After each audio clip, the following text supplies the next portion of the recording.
நம்ம இப்போ எங்கே இருக்கோம் அப்படின்னு பார்த்தீங்கன்னா, ஸ்வர்ணபுரீஸ்வரர் கோயில் இது இருக்கிற ஊர் வந்து அழகார்புத்தூர்.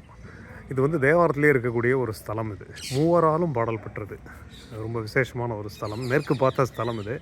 இது கும்பகோணத்துலேருந்து திருவாரூர் ரோட்டில் வந்தீங்கன்னா சாக்கோட்டைக்கு அடுத்தது வர அடுத்த ஊர் வந்து அழகார்புத்தூர். ஸோ கும்பகோணத்துலேருந்து ஒரு 8 கிலோமீட்டர் தான் இந்த கோவில். ஸோ இது வந்து ரொம்ப விசேஷமான ஒரு முருகர். அங்கே இருக்கிறவர் சங்கு சக்கரம் வச்சுட்டுருக்கார்.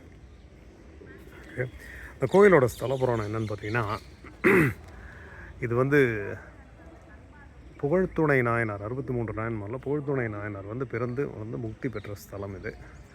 அவர் வந்து தினமும் என்ன பண்ணுறாருன்னா, சிவனுக்கு தொண்டாற்றி இங்கே இருக்கார். கடுமையான பஞ்சகாலம் வருது. பஞ்சகாலம் வரும்போது ஊர் மக்கள்லாம் அங்கேருந்து போகிறாங்க, நீ வான்னு கூப்பிட்றாங்க. ஆனால் அவர் நான் வரமாட்டேன்னா அங்கேயே தான் இருப்பேன்னு சொல்லி அவர் இங்கேயே இருக்கார். ஸோ இங்கேயே இருக்கும்போது தினமும் பக்கத்தில் போயிட்டுருக்கிற அரசல் ஆற்றுல போயிட்டு தண்ணியை வந்து தூர் எடுத்து அதுலேருந்து ஒரு குடம் எடுத்துன்னு வந்து சுவாமிக்கு அபிஷேகம் பண்ணி ஏதாவது நைவேத்தியத்தை பண்ணி அவரும் சாப்பிட்டு அப்படியே இருக்கார். ஸோ இன்னும் கொஞ்சம் பஞ்சம் அதிகமாகிட்டே வரும்போது அவரால் மெயின்டைன் பண்ணுறது கஷ்டமாக இருக்குது. இருந்தாலும் அவர் ஏதோ ஒன்று பண்ணிட்டு தான் இருக்கார். ஸோ அப்படி இருக்கும்போது அவரை இன்னும் சோதிக்கிறதுக்காக சுவாமி என்ன பண்ணுறாரு அப்படின்னா, அவருக்கு வந்து தள்ளாமையும் வந்துடுது. அவர் இருந்தாலும் சிவத்தொண்டை நிறுத்த மாட்டேங்கிறார். அப்படி இருக்கும்போது அவருக்கு உடம்பு ரொம்ப வீக்காக போய் ஒரு நாள் தவழற நிலைமைக்கு வந்துடுறாரு.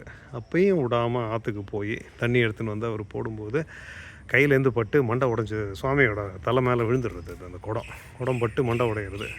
அதை பார்த்து ஐயோ அபச்சாரம் பண்ணிட்டேனே அப்படின்னு அவர் அழறாரு. அழும்போது சுவாமி வந்து அவரை தடுத்து ஆட்கொண்டு, இனிமேல் கவலைப்படாத, உன்னை சோதிக்கிறதுக்கு தான் செஞ்சேன். நான் தினமும் உனக்கு இனிமேல் ஒரு காசு இந்த படியில் வைக்கிறேன், அந்த காசை எடுத்துன்னு போய் உன் பஞ்சத்தை போக்கிக்கோன்னு சொல்லி தினமும் ஒரு பவுன் தங்க காசு கொடுக்குறாரு. அந்த தங்க காசை வச்சு அவர் தினமும் படியில் இருக்குது, அதை எடுத்துகிட்டு போகிறார். கடத்தெருவில் உடனே பொருள்லாம் கொடுத்துட்றாங்க. அதை வாங்கிக்கிறார். வாங்கிட்டு வந்து அவர் சாப்பிட்டு அடியார்களுக்கும் அமுது செய்து வைக்கிறார். ஸோ அதனால் அந்த மாதிரி அவர் ஆட்கொள்கிற ஒரு ஸ்தலம் தான் இந்த அரிசிக்கரை புத்தூர் என்கிற அழகார்புத்தூர். இது வந்து தேவாரத்தில் இருக்குது.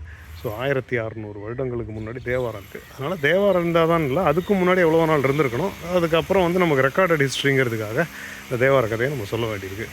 ஸோ அதான் வந்து இந்த கோயிலோட மகாத்மியம். படியில் வந்து பொண்ணு வைக்கிறதுனால அவர் பேர் ஸ்வர்ணபுரீஸ்வரர். ஸோ அதனால் ஸ்வர்ணபுரீஸ்வரர் கோயிலுக்கு நீங்கள் வாங்க. கும்பகோணத்துலேருந்து திருவாரூர் மெயின் ரோட்லேயே இருக்குது ஒரு ஆர்ச் இருக்கும். அந்த ஆர்ச்சில் வந்து நீங்கள் வந்தீங்கன்னா ஸ்வர்ணபுரீஸ்வரர் வந்து நீங்கள் பார்க்கலாம். ஓகே, நான் உங்களை இன்னொரு வீடியோவில் பார்க்குறேன். நன்றி.